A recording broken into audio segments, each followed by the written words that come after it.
Well, what we learned coming out of our last two exhibitions is we play hard.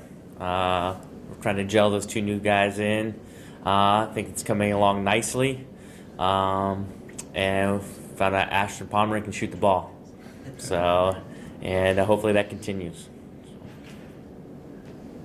I mean, this is one of the most experienced teams I think you and Rusty have had in a while. So how, I don't want to say luxury, but how beneficial is it to know that you're not, still working on introductory things at this stage in the game, and you're installing things maybe you're ahead of the game compared to last year, perhaps? Oh, definitely. Just on the little things on, where everything goes in the locker room, when to come out for practice for warm-ups, just those details you don't have to explain constantly, or they just already know how to do it, so we can get out there and do the basketball stuff and get ready for the season. What have you been most impressed with, or the coaching staff, what have they been most impressed with so far? How accountable they are of each other. Something we've tried to focus on the last few years, and this group's really taken to that, of coaching each other, of trying to get better every day in practice. We're all going to have lulls, that's normal. And they get on each other, to hey, let's pick it up, let's get going. If they're not running a play right, they coach each other up. So for good teams, you got to coach each other up. Can't always just be the coaches. So you're playing a team Friday night and then again Saturday afternoon. Is it important to, really put as you said, put the foot to the gas on Friday night? That way maybe you can use your depth to your advantage and have the guys physically ready to come back the next afternoon. And it's sort of a quick turnaround there. Well, a lot of these guys have played AAU basketball and whatnot, so they played a lot of games back to back, 2-3 times in a day. So they're young, they can handle it. So they'll be ready to go both days. We're just really happy that we're playing another real team, out there, so we can get going. Diante, what is your take on how experienced a group this looks to be? I mean, is it a pleasure to come to practice when it seems like every position is stacked with good players? Yeah, no, it really is. Definitely by far the most experienced team I've ever played a part.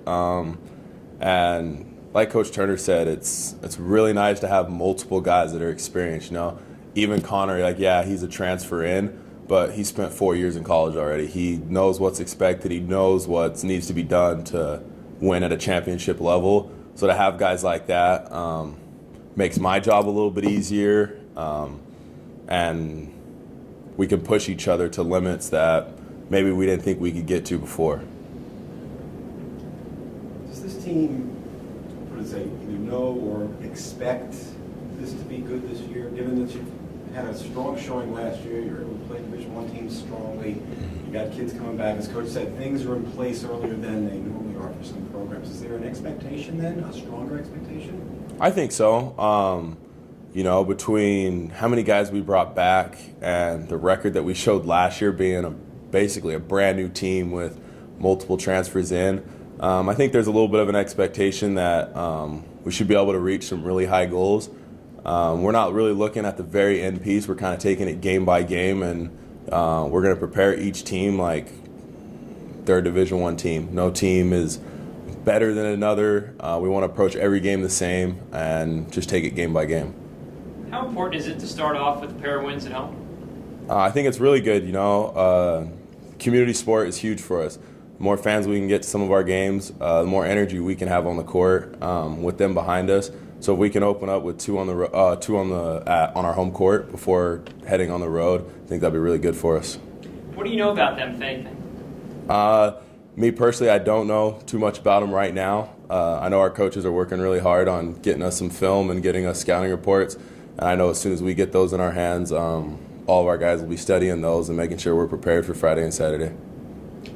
And just in terms of expectations, kind of like Dave was saying, you guys, coaches, they're obviously high on you in the GNAC. Suki, winning, supposedly named the, Player of the Year before the season starts. How much do you guys read into all that stuff?